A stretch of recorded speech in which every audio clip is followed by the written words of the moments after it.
Hello. Hello, everybody. Sorry. Today is Sunday, and it's always a pleasure coming into your homes. As always, my name is Sylvia Litana Robertson. With me, I have our Reverend Pam, and of course, I also have our host, Mr. Asonglefac. So with that being said, a lot of you today are wondering what's going on in the world with this COVID, the masking and all that stuff that is going on right now. Some people, some states like us in Maryland, we don't have to wear masks anymore when we're going out and outside and all this stuff. Those of us who've been vaccinated with the 2 doses. I don't know if Johnson has come into the US yet for the 1 dose, but nonetheless, whatever it is, what we're looking at is that those of you who have not been vaccinated, if you want to stop wearing your mask, please, see if you can get yourself vaccinated. That way you can start mixing and mingling with other people. Not sure what the statistics are about being with the rest of the people when you are not vaccinated. So with that being said, it is my pleasure, as always, to introduce our topic today, which is financial pressures on Africans in the diaspora. Can our host take over from that? Welcome, Ambassador. Asonglefac.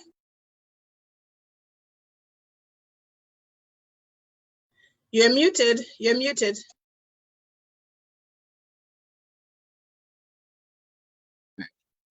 Good morning, good afternoon, good evening. Unfortunately, I've had to rush into the studio this afternoon. It's a big day for me.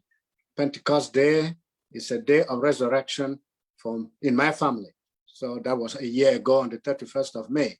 So today we're here with the topic, as Sylvia has just announced, financial pressures on Africans in the diaspora. Well, you could be somebody else in the diaspora who is also having those pressures. So today is, as I usually do, the 23rd day of May 2021. It is the 143rd day of the year, and there are 222 days left until 2021 is out of the way. It is the 21st Sunday of the 2221 year. It is the 21st Sunday in 2021. And it is, of course, one of those days we begin to wonder. 21, well, 2 days ago it was 21. Yeah, the 21st week and the 21st, on the 21st day of the month of the so. Well, that is that. But then it is also the 65th day. Today is the 65th day of spring. So we have about 29 days more before winter. And not winter. Ambassador Lisa is saying, no, don't go there, I don't want that. Yes, before summer is here. Summer is 29 days in front of us. So please, let's keep hope alive.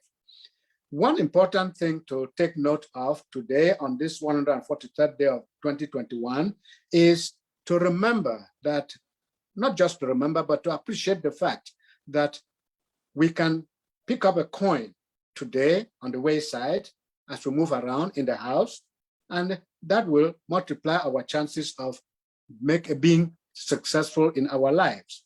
It says like this: appreciate all the ways you've been lucky in your life today, and maybe you will find a penny on the ground while walking around. So such is something that we have to look for, but don't look for it. It comes by chance. It is luck. So please just be yourself and live your life the way you've always lived it. Today, rather, to allude to the diaspora, or to diaspora, the word diaspora, as we do today, we turn around and agree with the editors of the Encyclopedia Britannica, who at one time said and assured us that our discussion should focus not on what diaspora means per se, but that it is a word that came into existence quite some time ago. And so they tell us that the word diaspora has been used since the days of the Greek and in the Hellenic period, and also since the Jews were at the fall of Jerusalem, when the Jews were scattered around the world. That was about the 6th century in the Christian era. So we, using that as our backdrop, Diaspora here refers to the dark-skinned peoples dispersed throughout history through migration, through the slave trade, and such voluntary movements as took the black skin or the dark skinned person from one place to the other, either in search for what they called or they still call greener pastures, or in search of better opportunities. Whatever the background or cause of dispersion or movement or migration, the experiences of the African diaspora are characterized by stereotypes that more often than not portray the African as less fortunate and given to migrating to other shores and other frontiers in the hope of finding better opportunities, better jobs, and fulfilling dreams they have had nights on end, because we are always dreaming. The human person is always dreaming, not just the African or dark-skinned person.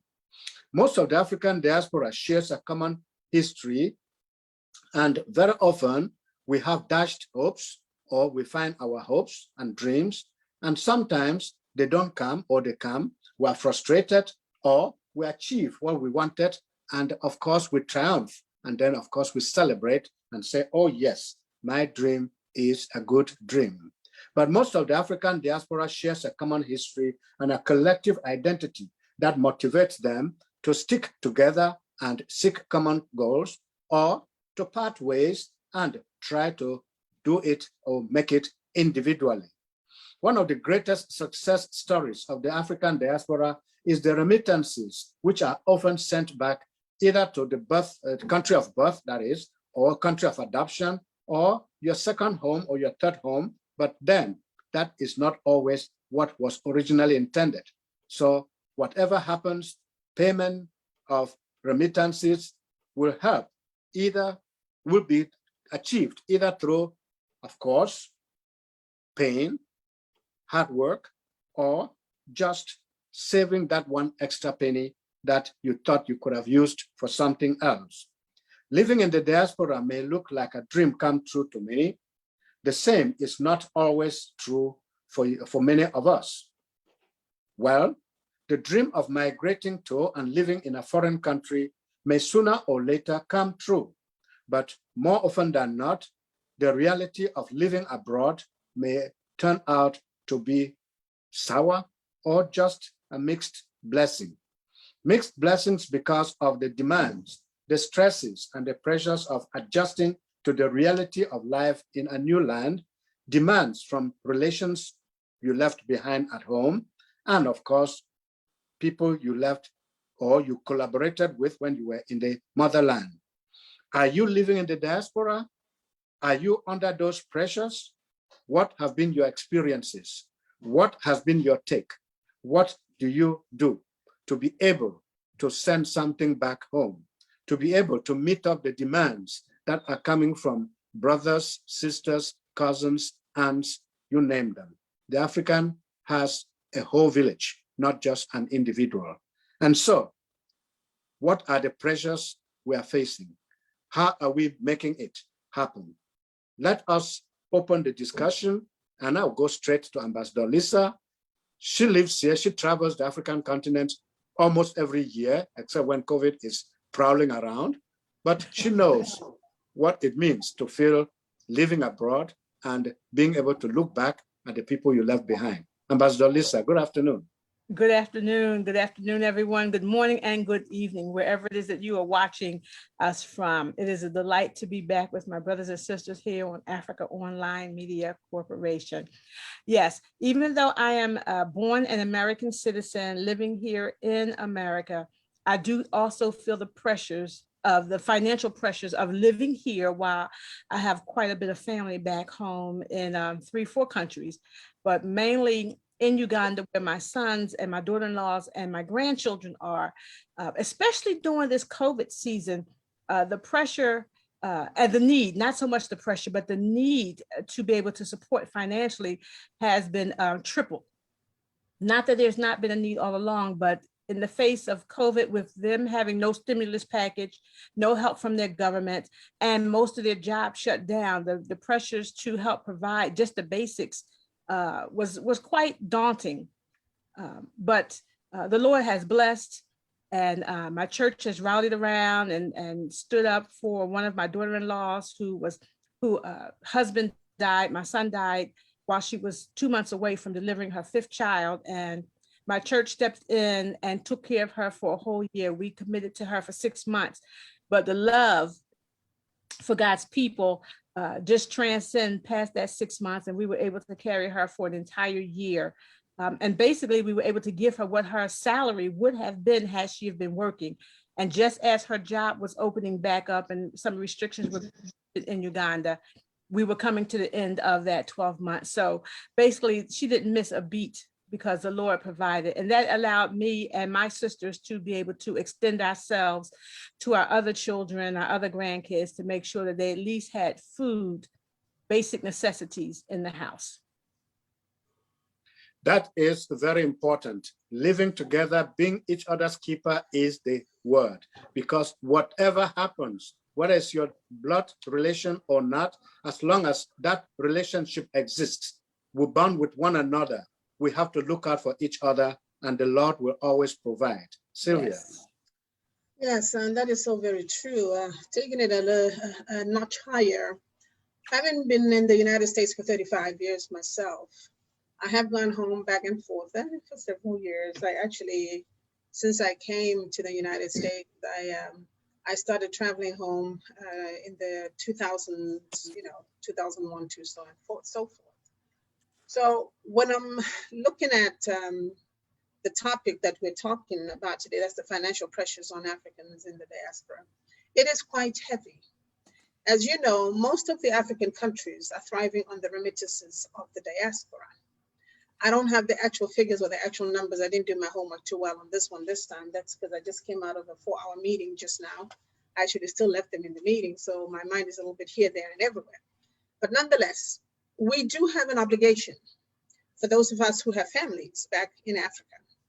We do have that responsibility, especially if you're one of the oldest or the older or the oldest children or the oldest members of that family, to make sure that you send something home, regardless of how small, how big, how little it is. Look at it, for example, the exchange rates of the dollar versus the local currency in some of these countries is actually astronomical. You find that you count 31,000, whatever, equals to 50 cents of the US dollar. So when you're looking at that, and then somebody writes to you and say, oh, they need 60,000 or 61,000, they're asking you for $1. But when you're looking at the zeros that follow it, it's like, Lord, this is a lot of money, but it's not. Because when you're looking at the exchange rate, it's actually to your benefit that the money is less than what you think they're asking you for. Some of us have to support our parents. Some of us have to support our siblings, our grandchildren, our grandparents, and so forth. So a lot of us, when we live in the diaspora, we actually make it part of our budget. Some of us have been in a habit of every month you send your parents, let me just throw out a number, $500 monthly. You know that that's part of your budget, regardless of whether they call you for it or not, or ask you for it, because you as the older child, or you as the responsible person that you are, want to make sure that your parents' medicines are there, their parents' feedings are there, if they're in a rental apartment or rental house, that everything's been paid for. So true, there is a lot of pressure on a lot of us, but it's not a bad pressure at all. It's a good pressure, because without them parents, we would not be here where we are today. Without them grandparents, our parents would not be where they are for us to take care of them. And then, of course, our siblings and grandchildren and so forth. So when we live in the diaspora, let's also be cognizant that just because we are comfortable here does not mean we forget our roots, where we came from. That is wrong, wrong, and wrong. We still need to maintain our homestead, our households back home on the continent. You may not be from the continent, you may be from the islands. But wherever you are, if you're away from home and you call yourself a diasporian, a diaspora is somebody who is of a certain, lives on a certain continent, like let's say Africa, because I'm African, proud to be African. I leave the continent and I'm living in the United States, or I'm living in Spain, or I'm living Venezuela, or somewhere else. I am considered a diasporian. So the distance between where my family is in Africa and where I'm at should not matter. Because right now, everything is via media. You guys are seeing us via media. We're talking to you via media. If you want to talk to us, pick up the phone and call us, and we'll be talking to you via media as if we're in the same room or in the same place. So the financial pressures will always be there, but take it as a part of you. Take it as a part of your monthly budget. That way, you're not going to feel it. You're not going to feel it as painful as it is when you literally just have to save and say, okay, I want to send my parents $10,000. $10,000 is not that easy to save with all these bills that we have around here. But if you make it a monthly habit, 200, 200 mom, 200 dad, or 500 total, I'll tell you, that worked perfectly for me when my parents were alive. It was a pleasure for me, a pleasure, true pleasure. Every time it came for me to sending my parents money, I had a smile on my face. I'm like, well, at least I'm doing something right. Yes, sir? Yes, thank you very much. Indeed, we do not have to wait until the amount is so heavy, then we begin to feel the pain. So if we can be sending even $1 or saving $1, because we think we may not, sending $1 is too small, then we'll keep saving the dollars. Maybe when they get to $10, you convert into the currency of the country you are sending the money to. It will be something more meaningful to the person. But no matter how much we send anyway, I know the people out there at the receiving end, they appreciate it very, very much, especially those of them who are using it for the purposes for which the aid is being given or the assistance is being given. Because you are sending money for health purposes, to help somebody go to the hospital and get treatment. You are sending money for children to go to school. You are sending money for people to get better ways of living their lives. You are doing better things than just throwing that money around, or maybe buying beer, like men. Many men like to drink beer, or spending the money on something else. So it is better to save that dollar and send it. Maybe give yourself a task. Say every 2 weeks, I'll send so much. Every month, I'll send so much. That way, the burden will be reduced. The pressure on you will not be that high. Don't wait until they pick the phone and call you. You become so pressurized because you know that that person may be standing at the hospital gate waiting to go in because they need that money to be able to pay their hospital bills or buy their medications. So it is good to begin to rearrange the way we do things, the way we support our siblings or our relations that we left back home in our home countries, so that the pressure will not be so high. Because if you wait until the amount is so big, then you begin to ask yourself, but why did I have so many people? Why do I have to do this? Don't regret anything. If you give $1, you're sowing a seed, and the Lord will multiply that seed for you. Yes. Ambassador Lisa. Yes, I have the currency converter on my phone so that whatever country it is that I'm sending, I can be assured of that I'm sending at least something worthwhile. I was reading one of the statistics, and it says that according to the World Bank, the international poverty line refers to those who live on less than $1.25 US to live on, and this is true for our families in Africa. So when we're talking to you about saving $1 or sending $1, yes, you may think that $1 is nothing compared to what the Western Union or the MoneyGram fee is, but we're talking about sending $10 or 15, even 20.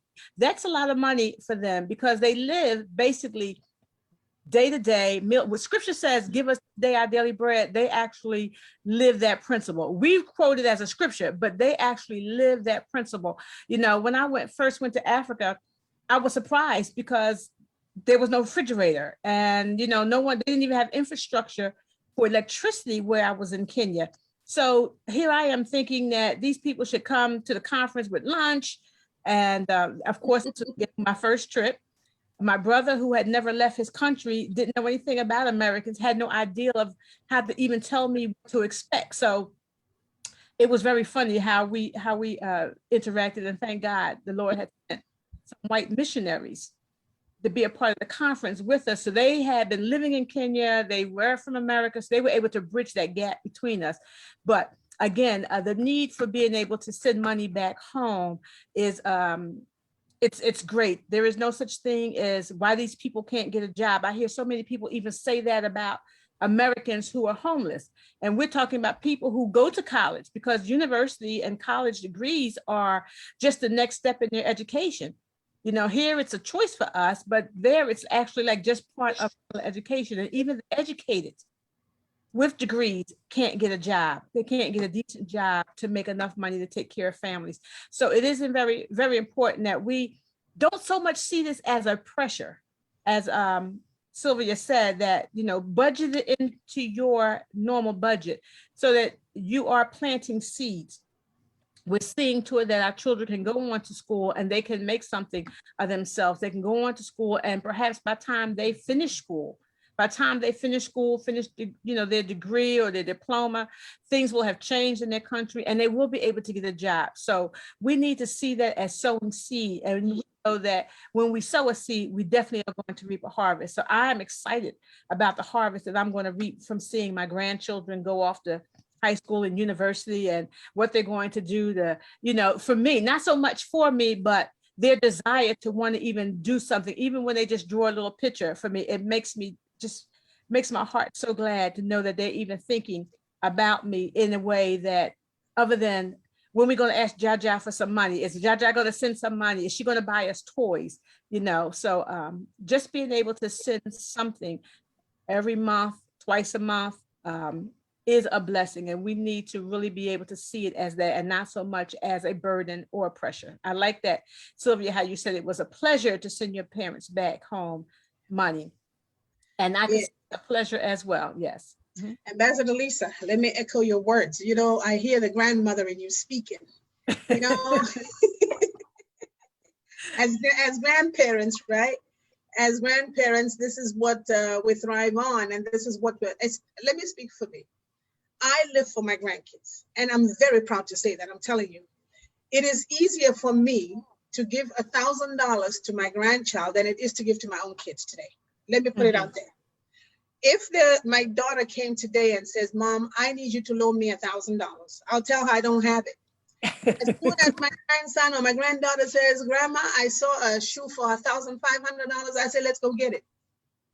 Let's go get it," with pleasure too. Because the joy that these kids bring is something else. So like you're saying, you reap what you sow.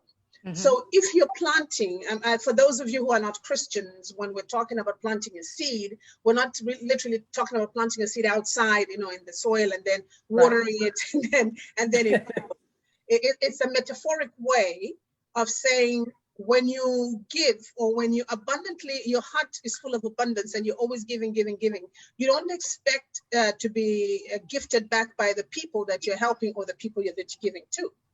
Because God has promised us to say, when you give or when you plant, the planting of seed is talking about giving unconditionally, giving without expectation back, or giving without expecting those or that person that you helped to return the favor to you.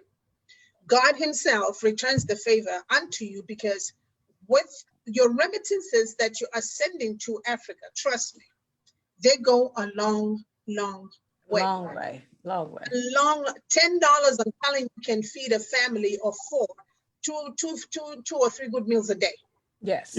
And that's a very good breakfast and very good dinner, because usually kids in Africa or lunchtime, they always want to play. You really literally have to draw them in with a string, you know, come and eat. They'll eat while running because they want to go play so hard.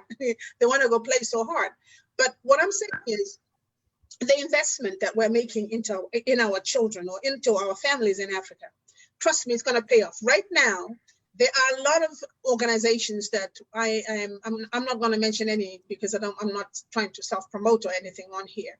But there's a lot of organizations that I'm working with right now where the diaspora is pooling their monies together now to start investing in Africa. Mm-hmm. The reason they're doing that is because we've realized that this me business hasn't gotten any of us anywhere. Right. How many of us can claim we're millionaires, let alone billionaires, as Black people, or as of African descent? Yes, we may have a couple of thousands, a few, maybe close to 1 million, 1.2 million, or something like that. But when you look at the other societies, the way they pull their money together and they develop their countries and they develop their families, we as a diaspora do have a very big financial obligation towards where we come from. Because without our assistance, guess what? Everything crumbles. I'm not saying the people back home are not working, far from that. No, no, no, no, no. All they're using or all they're needing or requesting from us is just a little push, a little nudge, a little support.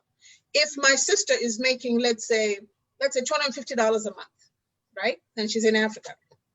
She has a family of 6. Thank God most of the homes in Africa we bought cash. Eh? When you said I own this house in Africa, usually it is your house. You have bought it, you don't own no mortgage, you don't own nobody, nothing but yourself.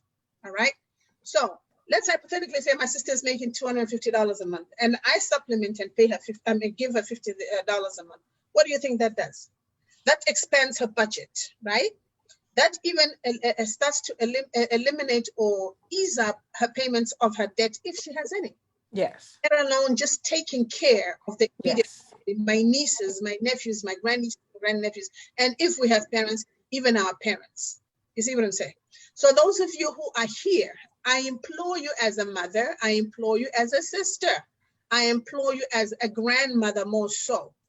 We are building the Africa that we want for our children, our grandchildren, not our children that we gave birth to. Those are already old people, almost like us, but we're talking about their children, our grandchildren, your grandchildren, and my grandchildren.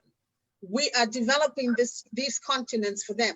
Therefore, your money that you send from here is the only thing that will closely come to them being given without considering it a loan or looking at it as a loan because it's given wholeheartedly by you, the persons or the people that are here. So we need to rally together.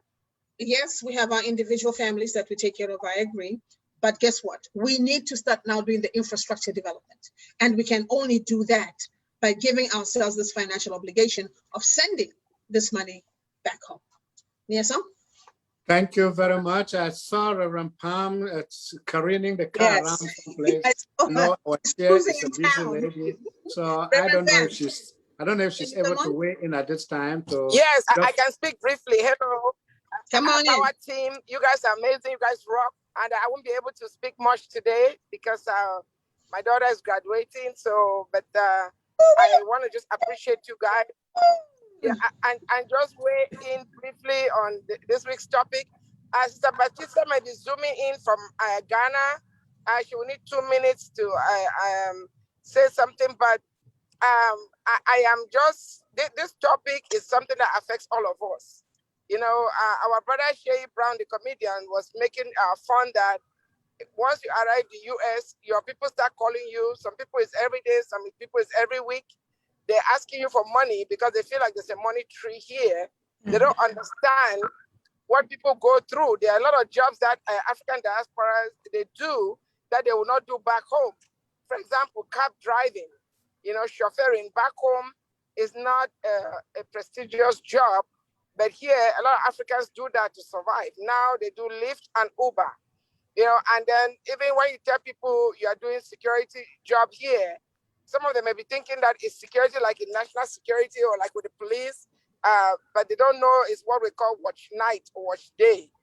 Or, you know, that's what that means. But the pressure is there. Everybody feels it. The good thing is that, you know, I don't have the number on the remittances that go to Africa, but there's a number out there. As you all know, this show is unscripted.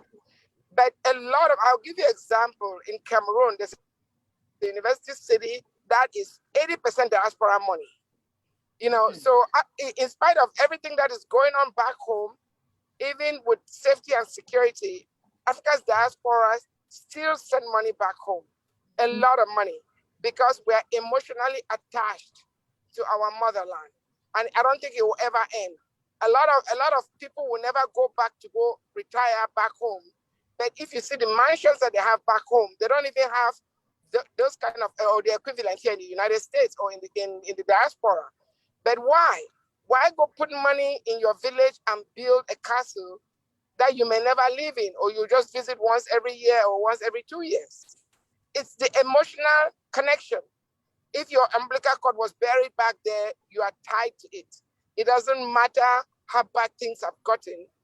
That is who you are. That's your ancestral home. So we need to understand that. But then again, some of our brothers and sisters in the diaspora don't have the situation. They come here, they dress up, they take fancy pictures, and they send back home, and they make our brothers and sisters back home think it's a bed of roses here, and it's not. It is not. Life is really difficult here. The grass is not greener on this side. When you get here, you realize the grass is actually greener back home. So for now, I will leave you guys. And if I'm able to come back at the top of the hour to announce the next topic, I will. If not, the three co-anchors will handle that. Thank you very much. Let me answer Reverend Pam. The remittances to Africa as of 2019 were 48 billion and counting. They said it's a rough estimate, but they're believing that the true total is likely to be significantly larger. But this is what was recorded from the World Bank remittance flow to this is to sub-Saharan Africa, by the way. So it's 48 billion with a B for boy in 2019. I don't have it for 2020. Maybe it's not out yet, but that's what we had for 2019. So I'm sure it's grown even bigger now. If it was 48 billion then, who knows what it is today, with last year being as bad as it was, and of course starting this year. So that's a very good number. You're right. And you saying that's the amount of money that is leaving America going back to yes. Okay. The money that the same money we're talking about, yes, the financial obligation where we're sending it to the continent, Africa, they call it sub-Saharan Africa. So all the monies that we are putting in as a diaspora or people living on the outside of Africa, it totals 48 billion with a beef boy. That was in 2019. They don't have the stats for, I'm looking for 2020. I don't see it, but I see it's probably not out yet. I think 2020 is not yet out. Yeah, okay, it's not over yet.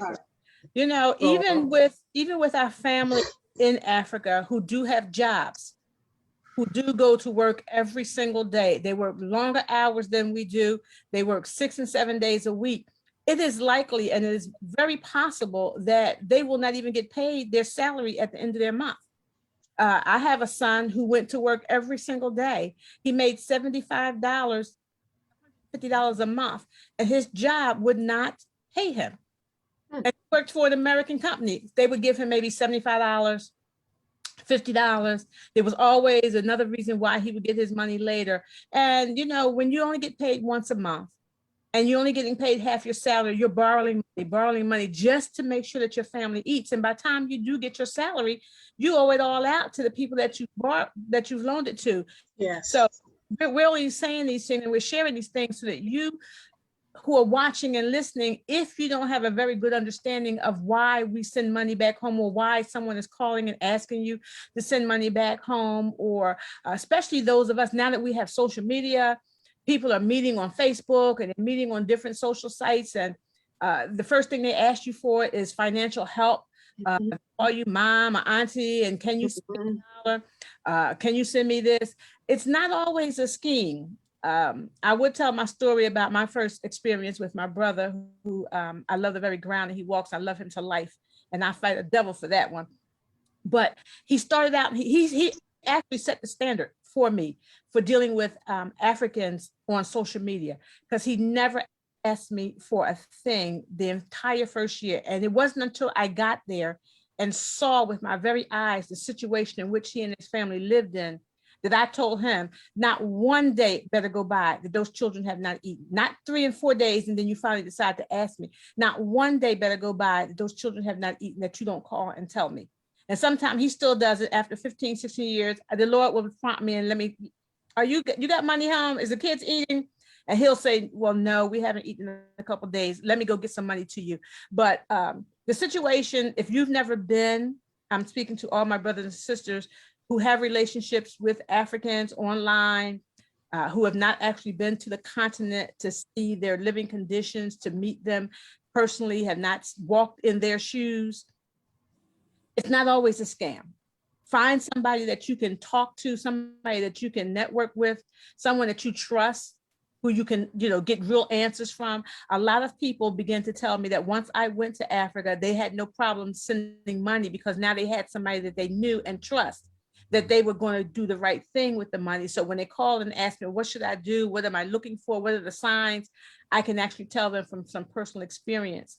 Yes, the need for the money is real. So there's a lot of scammers out there. Don't get me wrong. I'm not saying they don't exist, There are more scammers out there than we know what the world to do with. But the majority of the time, the people have real needs. And I always tell them this, when they pray and you show up, you are the answer that God has sent. So don't say, let me pray and see what God is going to say. You are the answer. When they pray and you show up, you are the answer. Because I tell people all the time, even though I have this tree behind me, money is not growing off that tree. No. Growing off the tree. Yes. It is not raining down from the sky. It comes out of your wallet and out of your pocket. And that's how I teach international ministry. For people who think they're called to international ministry, the first thing I do is give them an envelope, and I take all the money they have and put it in the envelope. And yes, so before you jump in, can I just share something? Something popped up here. Sure, go ahead. In remittances. It says the large decline in remittances flows in 2020 comes from remittances to low, medium income families. They reached a record of 554 billion with a B in 2019. So the 48 million has already been upgraded. Wow. Then in 2021, the World Bank estimates that remittances to the low and medium income families will recover and rise by 5.6%, which will bring that to $470 billion with a B. Billion. Yeah, 470 with a B for boy. However, they're still predicting that there may be a greater decline because of the COVID. Yes. But then I'm seeing two reports here, which I don't want to read because I don't want to quote who they are. But in other words, what we're trying to get at right now is with the COVID pandemic, a lot of us for sure haven't been working full time. Some of us have been telecommuting. Some of us have been going to the offices, and some of us have had our hours cut. Some of us have been fired. Some of us have been laid off. Some of us have been furloughed. So each person's circumstance is different from the other person. Therefore, we cannot compare us. I cannot compare myself to Niason or to Sister Lisa because I don't know what their circumstances are. Yeah. I may have gotten a raise right after the pandemic started, and then I'm able to even give, double what I was given. If I was giving 200 a month, maybe now I'm giving 500 because, the pandemic worked to my advantage. Then there are those of us who also were disadvantaged, and they say, now your hours are cut. If you were working 5 days a week, they're letting you work 3 days a week. So that's a whole 2 full days where you don't have the money.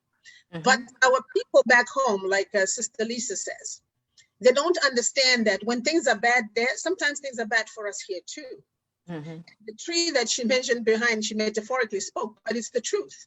It just because my hours were cut. Now, if I've been sending you $250 every month, not weekly, I'm sorry, every month, and suddenly I tell you I'm going to send you 100 or 150, then you have an attitude with me. They'll even start now giving you one-word answers when you send them text messages. Sometimes they don't even respond to you. Even when you send messages, they don't even thank you. You see what I'm saying? So our people back home too need to realize that we also have hardships. Our chairperson, our chair lady, Reverend Pam, just talked about how, excuse me, how our people back home need to understand and realize that there's hardship here. All that glitters is not gold. Talking about driving cabs, Uber, most of the Uber drivers lost their jobs. Not that they lost their jobs, but there were no clients to pick up, so to speak. So it's as good as losing a job, correct? Okay, yeah. You're talking about Lyft, you're talking about taxis, you're talking about limousines, you're talking about the black car. I mean, all those transportation industry businesses. Most of them went like on a half-mast, so to speak, meaning if they were driving, let's say 400 miles every month. Now, they're driving 100 or less. So if they're driving 100 or less, they have a mortgage here. They have a car. They have car payments if it's a household of two, meaning husband and wife or boyfriend and girlfriend or whatever. But there's 2 cars. Most of these cars, they range from $150 to $1,000 a month payments.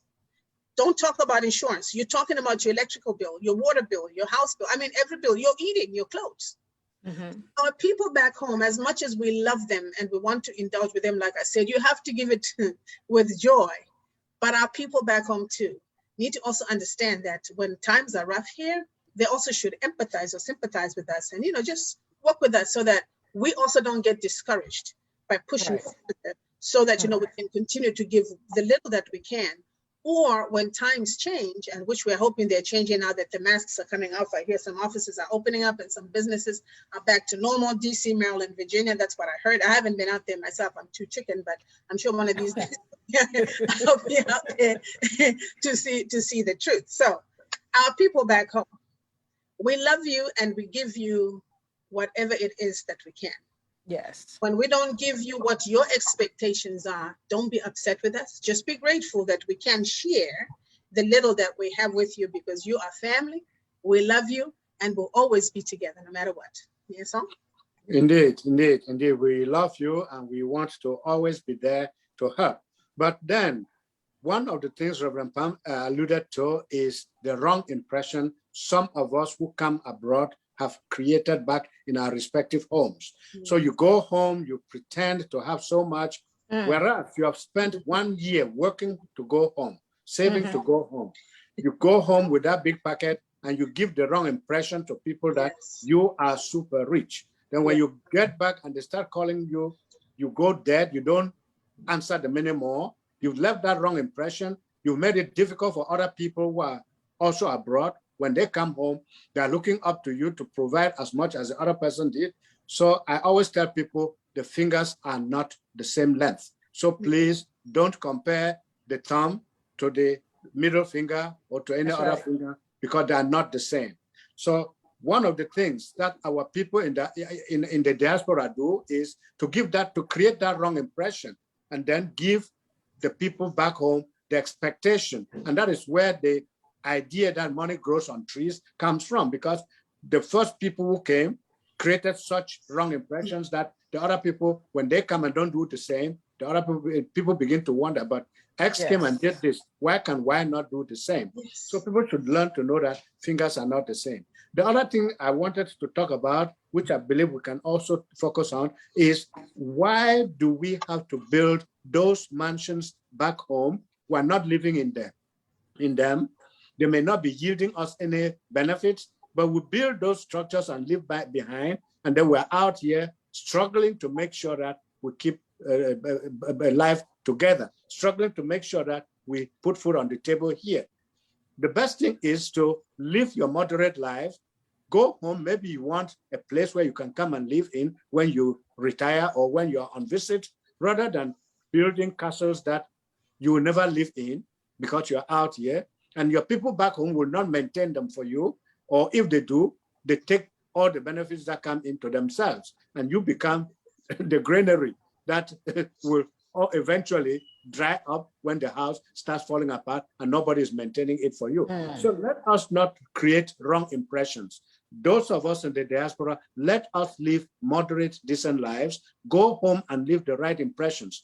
I prefer to give money for somebody to go to the hospital, for a child to be educated, than to build a house where wherein I will never live, or wherein even my close relatives will never live, because maybe they're in the village, in my village, I build a house in the city, it stays there and people vandalize it, and you are never there to benefit from it. So why give the wrong impression? So let us in the diaspora moderate the way we do it. And no matter how much we send in remittances, this should be specific projects that will yield benefits to the people. If we're doing a road in our village community, a farm to market road to help our people, or building a water point like Africa Online is trying to build water points in Africa, those are the kinds of things we should invest in, not just throw money out there because we say we want to impress our people. Giving money for health, giving money for education, yes. Making sure that people eat good meals, yes, but not building structures that will stay in the forest for no reason. Sylvia? Yeah, well, Aeneas, on the building of that structure back home, I think I'm going to beg to differ with you a little bit there. I'm going to build my mansion. I don't care what you say. Yeah. As long as you go back and live in it. Listen, here's my take on that. You know, when we go home, this is just an example I've heard from a lot of people that have lived at home. A lot of times when we go home, for sure, like Reverend Pam says, we give people the false ideologies of who we are or what we are here. In other words, making it look like I'm rich and I'm living the life, I'm driving Lamborghinis and I'm living in a 10-room mansion and things like that. Right? So when I go home, I go with a package, let's say maybe $20,000. I'll just use that moderately, right? Yeah. So when I get there, because I want to show people I'm American and I'm this, I even changed my accent, I changed the way I look, and Lord have mercy, here comes Mama Sly. I'm now going to visit all the relatives and giving $100 here, $200 there, $400 here. I buy you this, I buy you that. Oh, what's wrong with your car? I'll fix your car. What's wrong with your garage? Okay, I'll do blah, blah, blah, blah, blah. Look at me. I'm showing off, correct? Yes, that's right. That's right. When that's, now I'm living, let's say I'm living with, let me say my brother or my sister. My parents are dead. So let me just use me. Let me use me as an example. Let's say I'm staying in my brother's house. Upon arrival of staying with my brother, I will buy groceries. I will buy this, maybe fill up their gas tanks, buy the children this, buy the, I mean, I become the cash cow, so to speak, because I'm from America. So they'll start buying what they're buying to save their little money because they've seen that Auntie Sly has a big wallet, correct? Yes. Now, guess what happens when the money finishes? They want you out of their home. That's right. Because we're feeding next to, forget what you have done all this time, you know, with the little $15,000, $20,000 that you spent on them or on the family, not on them, but as a family, because you're part of that family.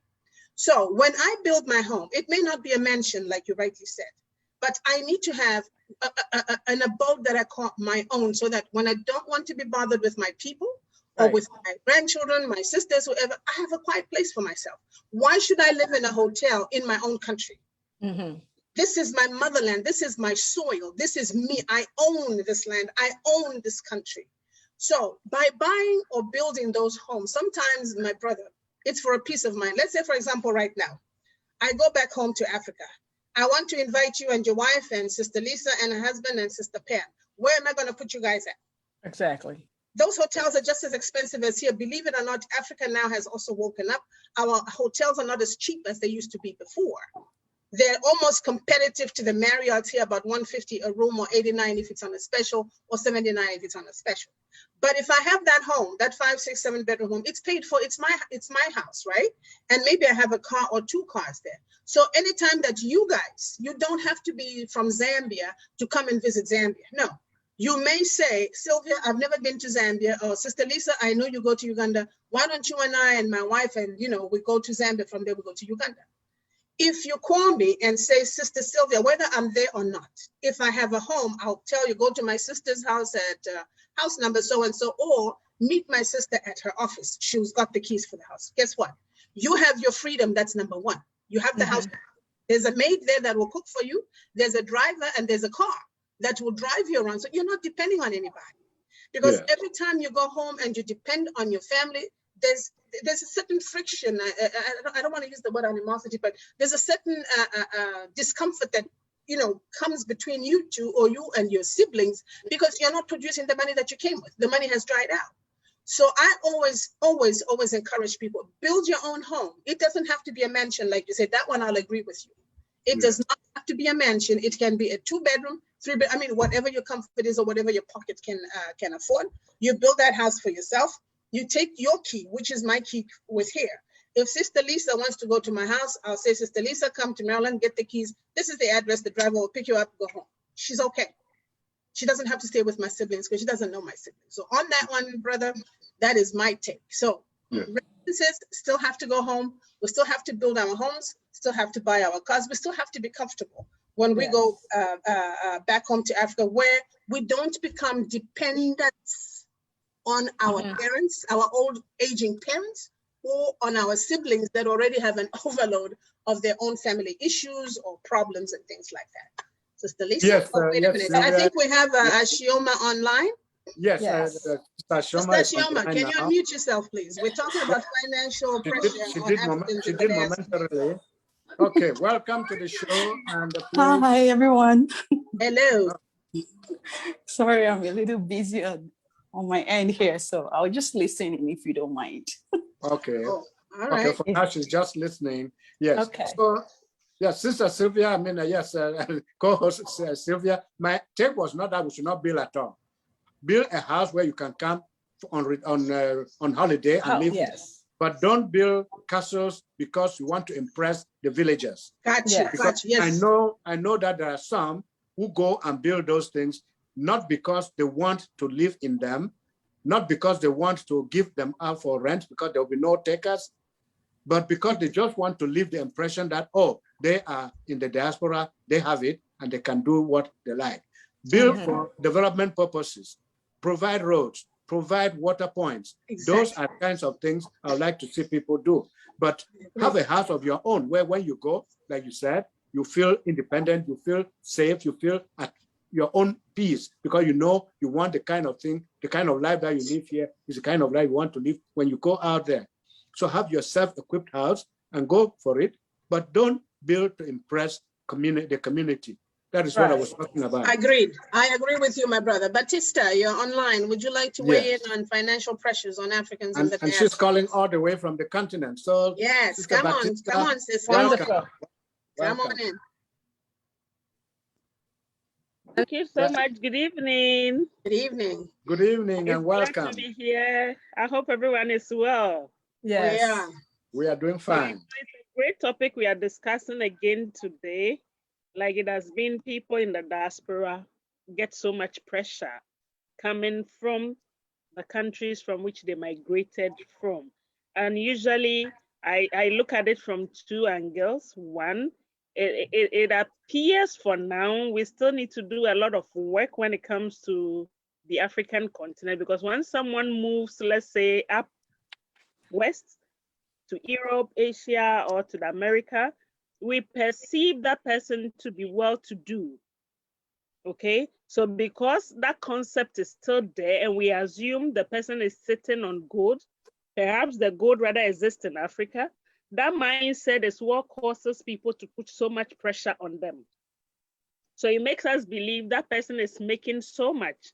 So the standard family, friends, family, every other person just calls putting all their troubles and burdens on them, forgetting that the system out there also is crafted to demand so much taxes from the people.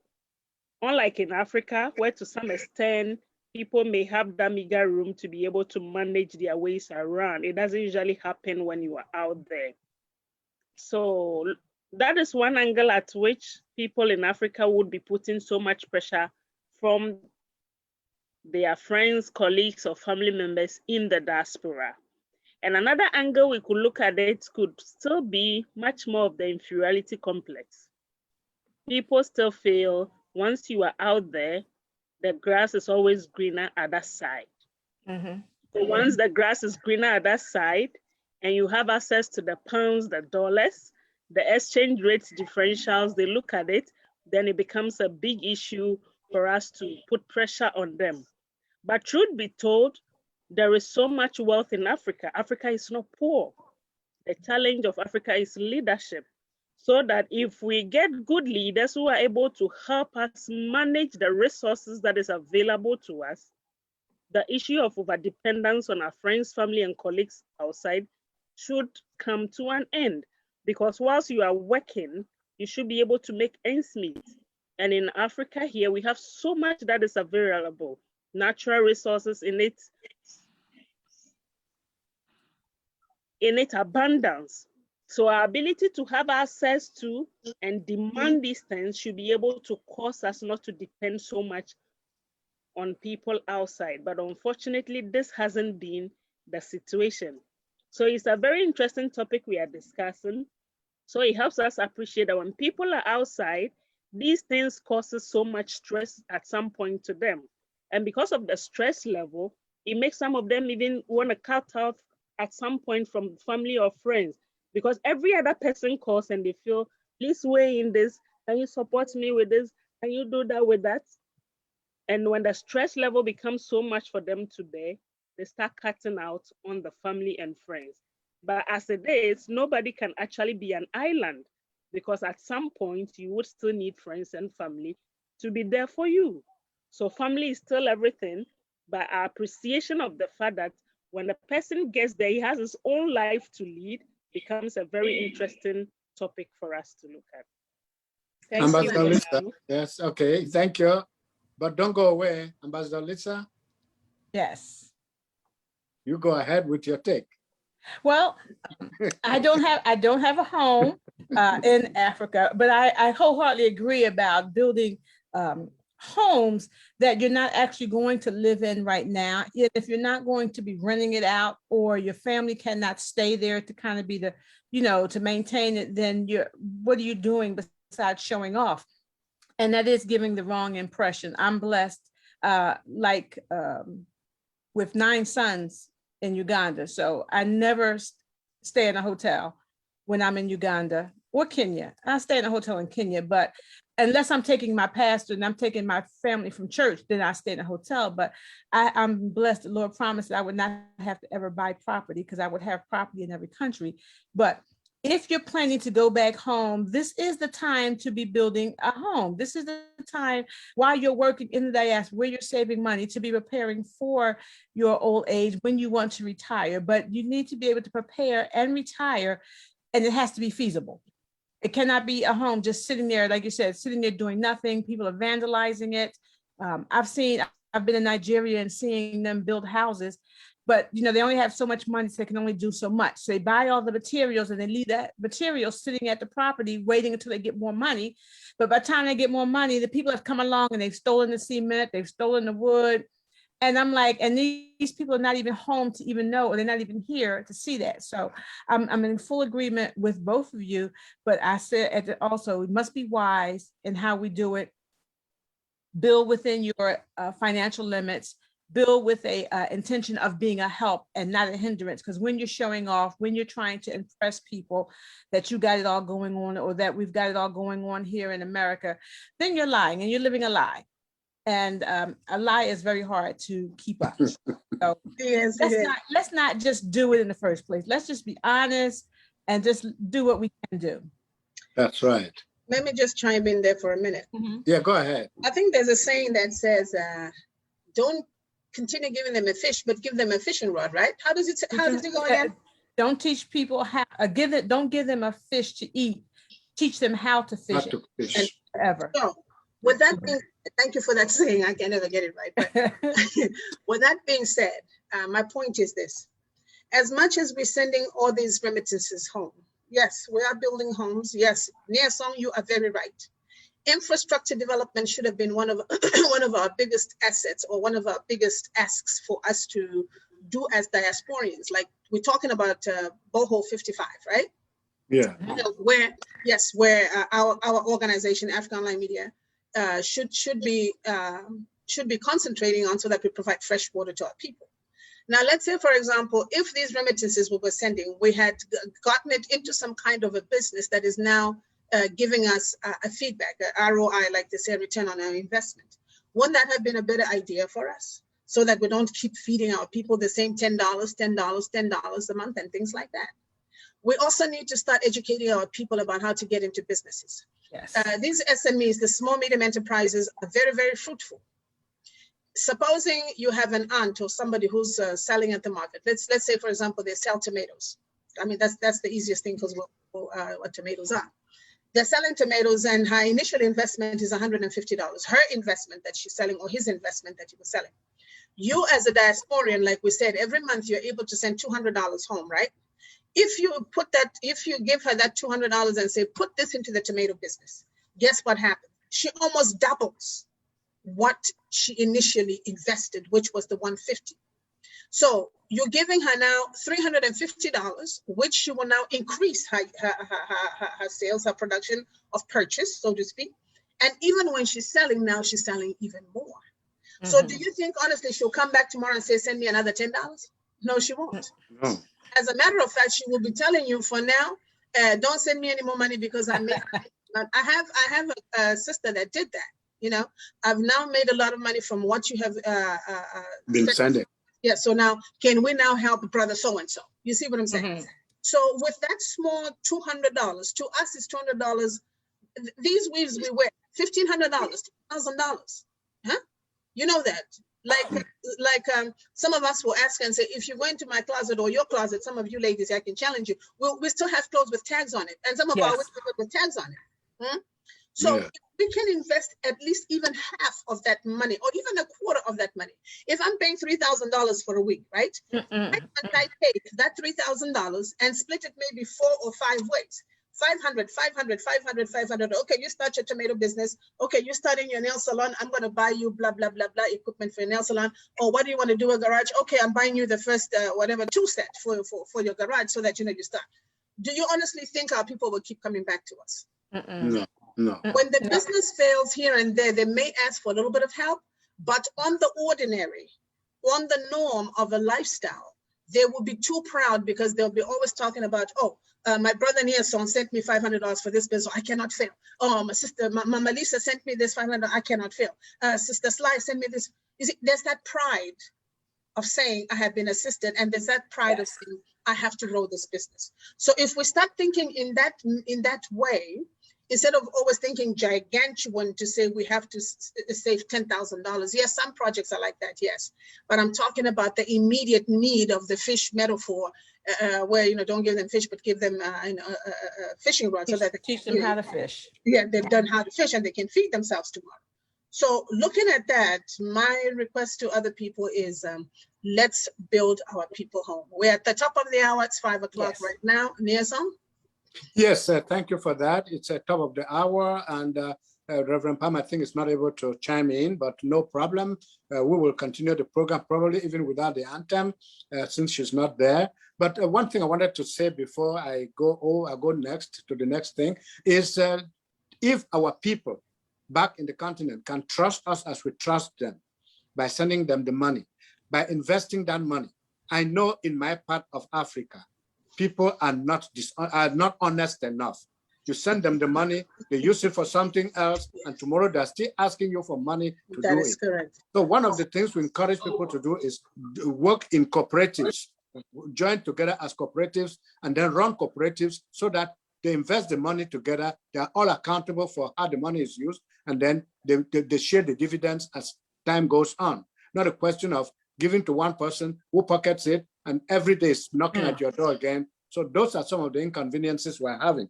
All the same, it is the top of the hour, and next Sunday, if I may take that opportunity, next Sunday is the last Sunday of the month. So we're going to do a health topic, I believe. Sylvia will confirm with that. Will confirm that to me when I hand the microphone to her. I think we're going to be going on something else. Yes, go ahead. Before you continue, I have an announcement to make at the top of the hour. I just remembered. Reverend Pam sent me something here. Yeah. Ladies and gentlemen, those of you who know me, and it's going to come as a surprise even to my teammates on the screen right now. Some of you may know, some of you may not know. I will be traveling, and some of the locations that I'll be in will not allow me to have access to the internet. So in that case, you see Ambassador Lisa, who is giving at you, the beautiful princess or queen sitting right there, is going to be on this show now as a permanent fixture. When I can, I will chime in or I'll come in. When I can't, please bear with me.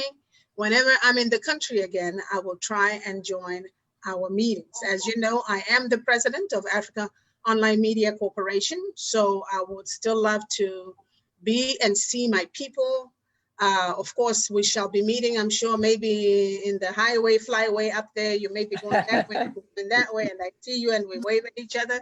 So don't forget the space now. So by God's grace, with everything being equal, should you see my disappearance, please take it as I have announced myself, I've announced my departure. I'm not sure yet what date I'm leaving, but I just wanted to put that in there today so that if I'm not here next Sunday, you guys are not surprised. So by God's grace, you all just keep me in prayer, and we should continue with our program no matter where we are. The Boho 55, as a matter of fact, right now, it may take off. So keep staying tuned into Africa Online Media Corporation and see the differences that we're going to make.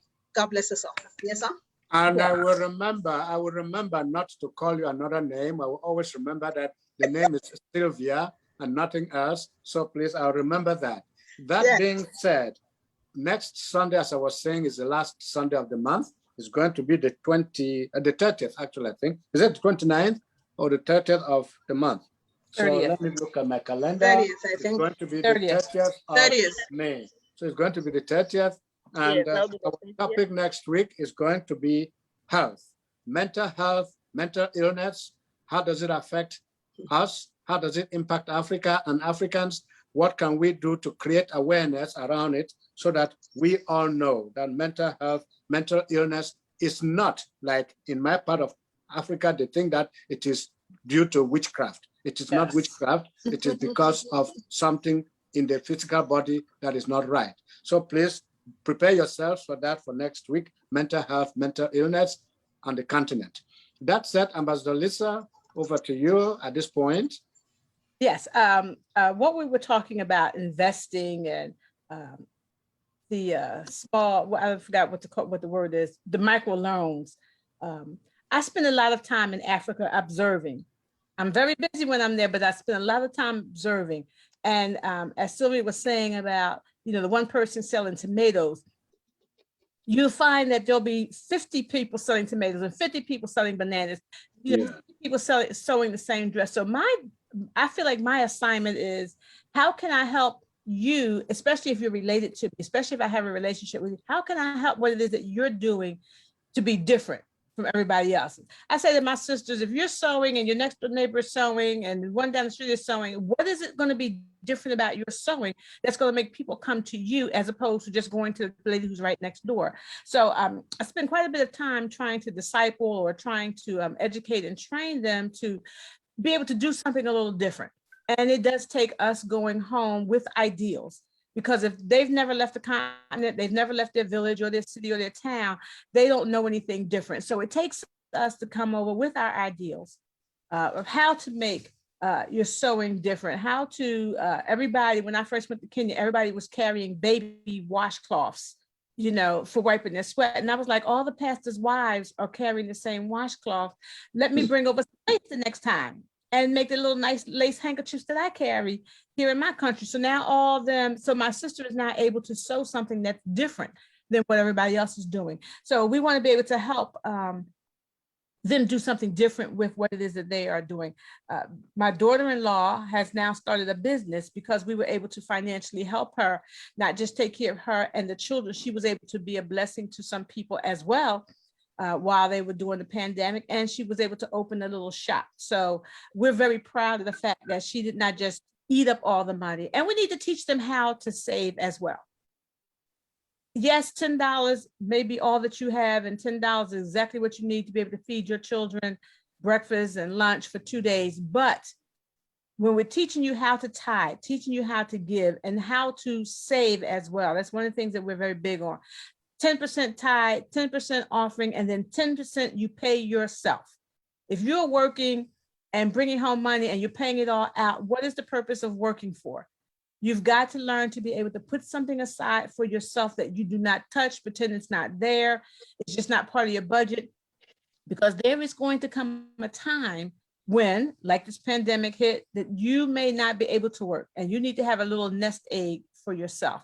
So while they're busy living hand to mouth and day to day, we also want to help train them in thinking about saving and putting something aside for what we call here as a rainy day. Amen. You are so right. Yeah, that's right. We have to always be ready for the rainy day. We never know how rainy that day can be. Just imagine what happened since March 13 last year. We got the pandemic for 1 year, we're locked down and this and that. Things changed, the way we live changed, everything else changed. So we have to be prepared for any eventuality. And that said, of course, the pressures on the people in the diaspora are enormous. And our people on the continent should also know that it is not because their son or daughter or uncle or aunt has traveled abroad that they will have their feet on the ground the very next day. Exactly. Some people get here and before they even find a place to live in, they are receiving phone calls, they are receiving requests for assistance. So please give them time to settle down, give them time to look for work.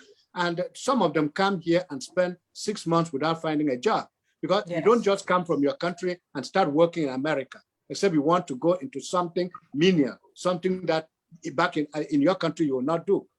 Some of us came here and started very lowly because you don't walk in and become a boss. We came as managers, but we started as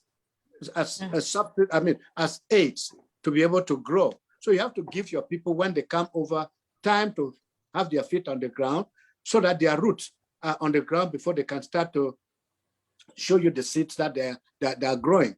So please, our people on the continent, don't just expect the very next day or the very next year for your person to start giving back whatever you want. It is necessary, yes, that we help out back in the continent, but give the people time to find their feet. That is what I can say for now. And is that Dr. Goji coming in? I And know. I just let somebody in. Yeah, somebody, Yes, okay, yeah, somebody. that's him. Yes. Yes, that's Well, right. let me just echo what you said. Yeah, go ahead. Go ahead. It's Yeah. it's true that I mean, it's very true that when we come overseas, it doesn't not necessarily just the United States, but when we come overseas, we also try to is it embellish ourselves, Yes. the things that we tell our people back home. Yeah. Let's say, for example, I just arrived here. Instead of me telling them the truth, to say I'm struggling and I don't have a job, I'm going to be talking to them. Oh, my friend promised me a job. I'm going to be a manager here, blah, blah, blah. We embellish what is not there. Mhm. So in that aspect, we mislead our people to believe what is not. So when they believe what is not, they will be asking you from the depths of the what is not, because that's what you as the individual fed them to say that's what is going on. But Sister Lisa says truth. If we're talking about the truth all the time, correct? If we're talking about the truth, it will never bite us in the dead. Yes. It will It will not. never, because the truth will always be there. But when we lie, now it will be lie after lie, lie after lie, because when you started in the first place, you made up a story about how successful you are because Sister Lisa promised you a job, and Sister Lisa lives in a big house. You take pictures of Sister Lisa's big house, Sister Lisa's big car, and you're sending it to Africa, and you say, this is what I have. So who's to blame, you or me? So when they're giving you the pressures of please send me $1,000, don't complain. That's right. You gave them that idea to say you are bigger than life itself. Yes. On that note, let me bring in Dr. Ogoji. Dr. Ogoji, please chime in. We are talking about what? Where are you? I think I see you. Is that him? I don't think that's him, is it? It is. Oh, Dr. Ogoji, okay. we're talking about financial pressure on Africans in the He's diaspora. driving. Yeah, it looks like he's driving. Wait, yeah, because it keeps coming in and out. Yes. Right. All right, okay. Oh, there he is. Hey, Dr. Ogoji, I see Yeah, you. he's trying to talk, but we can't hear him. You can't hear him. We can't hear you. Unmute yourself, Dr. Ogoji. We can't hear you. Unmute. Well, he is unmuted. He's unmuted, but there's something wrong with his sound. No, let me just check something here. 1 second. Dr. Okay. Ogoji, 1 second, 1 second. He is unmuted here too. Yeah, but his Dr. Ogoji, phone, speak again. his phone is not unmuted. Yeah, Your he's phone- hearing us. We can't hear you. You can hear us, but we can't hear you. Okay. Can you go in and come back out? There you Yeah. go. Okay, he's done that. He's connected on two peripherals. That's probably Yes. what's Yeah. going on. Yeah. All right, Sister Batista. Okay, Dr. Ogoji, you back? Can you say something? There you go. We can hear you. Okay. Can you hear me now? Yes, Yeah, we we can hear you Yes, now. Thank you. Yeah. Loud and Yeah. clear, sir. We're talking about Yeah. financial pressure on Africans in the diaspora. Well, it's a very, very, very important topic. Most of the time, we are the architect of our own problem. We go home, we present to the whole world that everything is fine over here because we want to impress people. You know, you come here, you want to go to Nigeria, you take a loan from the bank with a credit card. You go to Lagos and you buy a car. I'm not kidding about it. You go down to the village, you go to the church and donate $2,000. Then you are looking for trouble. So most of us give the false impression that there's money to be harvested somewhere in the tree in America, London, Germany. Then when they ask for the money, then we start blaming them for asking too much. My own personal experience is that if you ask me for money, unless it's a true emergency, I will promise you yes, if it's reasonable. I usually wait for the end of the month before I give you the money. I say, have not been paid. Have not been paid. I don't dish out money to anybody at the point of request. In fact, you have to ask 2-3 times. Oh, you promised. I say, well, I'm waiting for my salary. I do that for everyone asks money from me, unless it is a true emergency, then I will try and solve the emergency if I can afford it. So we should also pass the message for people. We also make people back home know that money, we work, we get paid. So if you ask for the money, say, well, let me look at my budget. That's what I can do.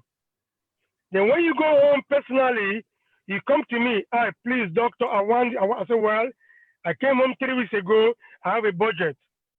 The budget for charity is gone. I'll put in my budget the next time and I go back. Wow. In that way, you don't create the impression that there's money to be given out to anybody that comes around. And the people will not pressurize you that much. So we have to correct the impression that there's money to be given out. We work for the money, we have bills to pay, we have things to take care of, we have a percentage for charity that we can give out for charity. Once we're done with that percentage, we cannot spend anymore. If you pass the message straight, people will not bother you that much. Interesting. That's good. Yes. I don't know if Sister Ashoma is she still with us? Yes, Yes, she's still there. Listening in, yes. Yes, I'm right here. Okay. I'm right here.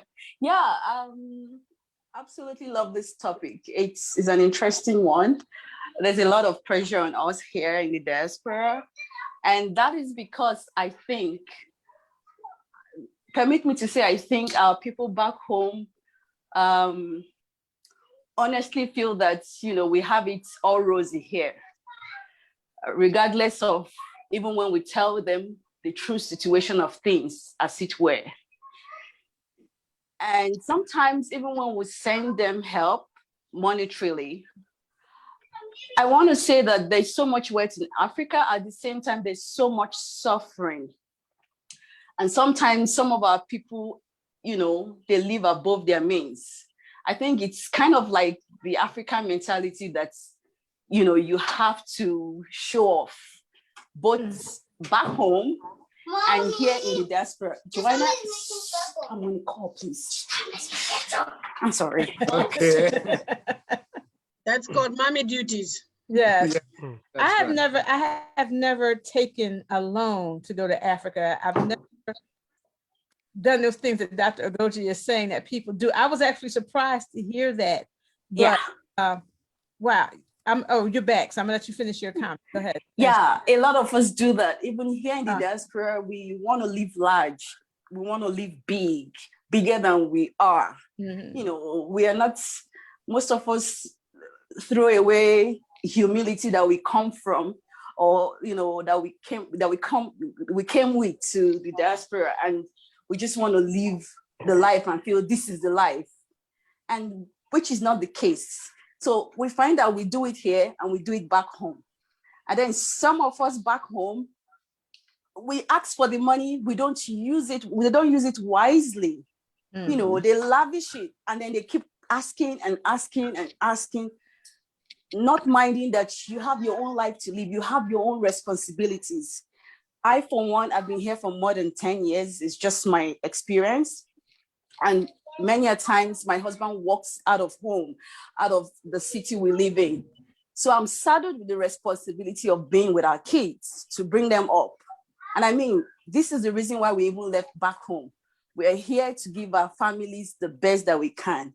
And so if one of the parents is not there, or both parents are not there, be rest assured that the children are going to go haywire.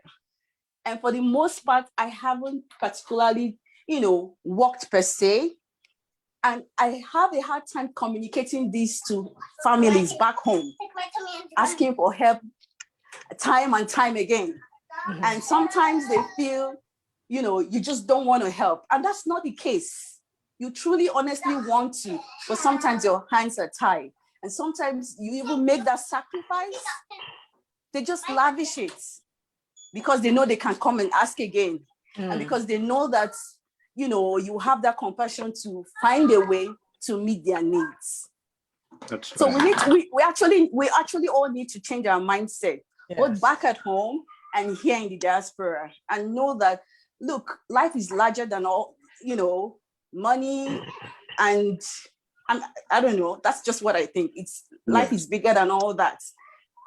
We have to come to a compromise. Okay, my people are in the diaspora, they are willing to help. I'm back home. Am I willing to use the resources wisely? Am I willing to do that?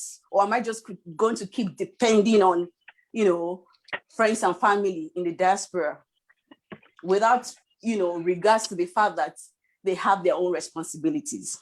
I think corruption back home has eaten deep into the fabrics of our people to the extent that they don't care anymore. I'm just going to get as much as I want from anywhere and everywhere. And that has to stop. I know that the government has a bigger role to play because they are mismanaging the funds. The wealth is not evenly distributed. A lot of people are impoverished. A lot of people are, hitting it big. They are making so much money from the wealth of the countries back home to the detriment of others. So it's not free flowing. Some are suffering so badly, and some are having a field day. So we just all need to come to that understanding that we need to help one another. Okay, I'll stop there, please. Sorry about that. Okay, we'll turn to Sister Batista. Thank you very much, Ashoma. Sister Batista, back over to you again, please. Yes, so let me just weigh in a bit. Adding up to what our sister just said, it's very true. And I want to look at it from two angles, okay? So one, when we get out there to the diaspora, it is our responsibility to try to educate our people back there. Because recently there was a post I saw on social media where someone up in the diaspora joined a train. And then the impression she was creating was that she hired the whole train. So come to think of it, these pictures or videos get circulated and someone not so educated sees that and it's like, oh, that's my auntie. She has so much money to hire a train and she cannot get us money to just get pepper, tomatoes, or set up a business. So sometimes the approach to which we look at things also sends a very wrong signal out there to people in Africa, where they perceive that our people out there are making it, but they're unable to support us, like our dear sister said. So that is one angle at which I would want to look at it. So the education bit is good. Now, the other angle, even whilst living in Africa, sometimes I just wonder, how did we get here as a people? Because this was truly un-African of us. Before, looking at our history, we were a kind of people who would rather want to sympathize and support ourselves. But going forward into the 21st century, it's God for us all, each one for himself. There is opportunity, everybody wants to loot and share. That's not being said, when you get the opportunity to support somebody, teach them how to fish, but do not fish for them. Because when you fish for them, you cannot sustain it. So the sustainability of the whole situation is something we need to appreciate. But once you help that person to fish, the person goes fishing and he realized, it's really not that easy like I thought. The person will be careful how he spends money. But if each time you keep fishing, he wants ABCD, you send ABCD. He wants ZYD, you send ZYD. Not showing him how to get that ZYD himself, always depend on you. And another thing I would want to add is that for me, like in Africa, there are times where I just choose, today I just want to park my car and take a walk. But then you walk and then few people see you, they are like, so what happened to the vehicle? Is the vehicle spoiled? Is something happened? And I just take that initiative to just educate you that, see, life is not all about material things. There are times where you need to just be able to exercise your limbs. And it's beautiful, it's great, it's beautiful. But then few other people also started, like I keep telling them, let's find a way of getting the message across in our own small ways. Some people join, they ask them where your vehicle is, and the next moment they don't want to do it again because they feel the people think they cannot even afford to manage that whole vehicle. But you see, it's all a mindset issue. So until we come to that realization to know that this is who I am, and this is how I want to live this kind of life I want to, we still cannot make so much progress in this area. So it's a very interesting topic we are discussing. The pressures are there. It wouldn't go away just overnight. And the education bit wouldn't also help just when you do that once or twice. Some will still come back, but you need to be firm and be focused that this is the outcome I want to achieve at the end of the day. And it is only when we put in this effort that we'll be able to make that synergy work. Thank you. Thank you so much. Thank you so much. Sylvia, you have a question for yourself or for Dr. Ogoji or for No. It's Lisa? 5:20. It's 5:24. I think let's let everybody get their last say. We'll start with Dr. Ogoji to close us out. Dr. Well, Ogoji? can you hear me? Yes. Yes. Yes. So another perspective about this is financial pressure on ourselves. I know African couples, more common among Nigerians, the couple makes maybe $5,000 a month and go and take a mortgage of $4,000 a month. That's true. That is just to impress the people around here and back home that are living big. They end up working for the house. Both of them will never have time to spend a night together in their house to enjoy themselves. True. The man goes to work, the woman goes to work, the kids left with the TV. So financial pressure, we create this impression. Yes, the people back home don't understand what's going on. We have to educate them. And that's why you see somebody who lives back in Nigeria, has 5 houses, has a good job, and sell all the houses and give their job to come to America. They come here, they'll live another 20 years, they cannot afford a house back home. So we are the one creating this impression. So the area we start telling people, you know what, I'm in America, don't mind me. For every 10 people, for every one guy who comes to Africa and drive a car and be a big house, there are other 50 more who cannot afford 3 square meals in diaspora.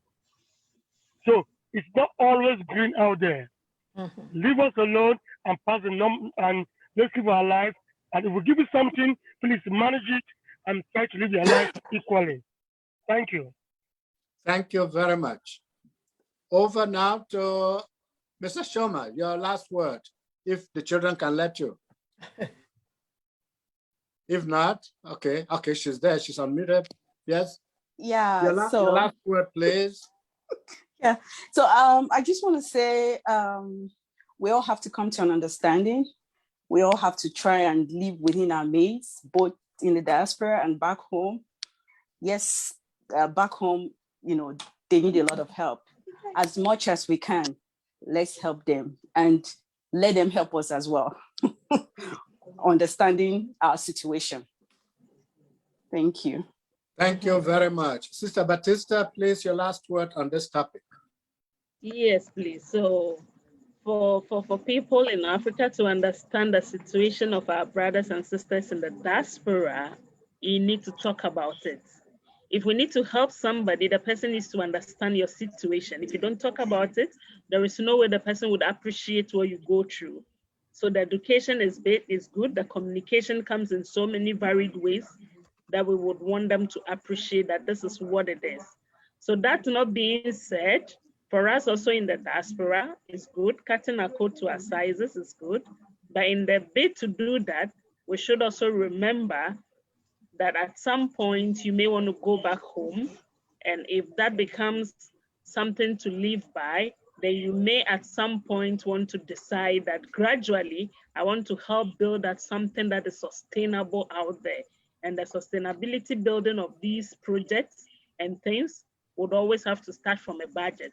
We need to learn to start simple, but very small.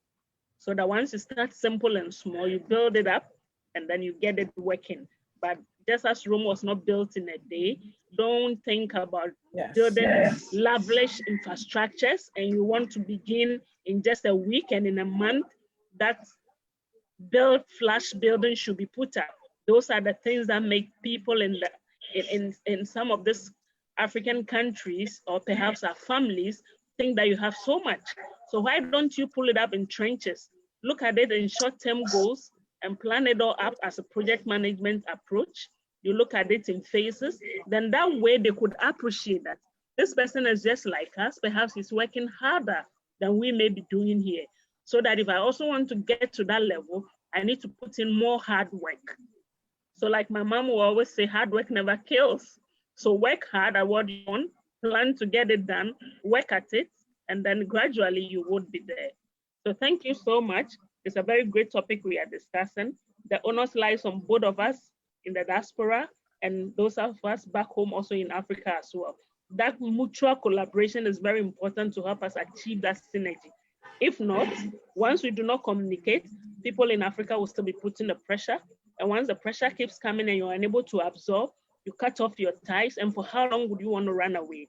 You can run, but you just cannot hide. Thank you. Thank you. Thank you so much. Yeah, Sylvia, before Ambassador Lisa, or both of you. Let Ambassador go. Okay. Let Ambassador go first. I'll close. Yeah. Yes, okay. Sure. My last word is going to be very quick. We may not be able to do anything about our parents, our siblings' generation. I believe in starting with our children. If we begin to teach our children how to budget, how to start a business, how to do these things, then we are looking at changing the way things are done in Africa with the so much of the financial needs. So let's dig in. Those of us who are parents and grandparents, let's dig in, teach our grandchildren, teach our children what it means to budget, that you can't get everything that you want. Learn how to budget, teach them very good principles, financial principles, and they will grow up, and the thing in this situation will turn around for us. Thank you, everybody. As always, it's always a pleasure having you on, allowing us to come into your houses every Sunday. And like I said earlier on at the top of the hour, if you don't see me starting next Sunday, please take it that I did announce my sudden departure, but I will try to come in as often as I can, and any opportunity I get, depending on the connectivity of our internet. It's a pleasure always to talk to you guys. Maybe traveling, but I'm still on phone. So you can still get a hold of me through the same medium. If you all come online and you're looking for me, our team here knows how to get a hold of me. So with that being said, cut your coat according to your size, whether you're home or abroad, when it comes to this financial aspect that we just finished talking about, because if you embellish yourself, your demands from your people will also be embellished. God bless us all. Thank you all so much for participating this Sunday. Don't forget, next Sunday, it's mental health, mental illness. Let us prepare ourselves for that next week. I look forward to seeing all of you there. And it has been our best pleasure as always. And the Africa Online Media Corporation says, thank you very much. Have a good end to this Sunday and be seeing you. Bye for now. Sylvia will be talking later. Bye. All right, Nelson, can you close us out on the system, please? You host, right? Yes. Thank you very much. So please. God bless you all. Bye-bye. All right. Have a great weekend. Thanks. Okay. Bye, everyone. Bye, everyone. I'm trying to. Okay.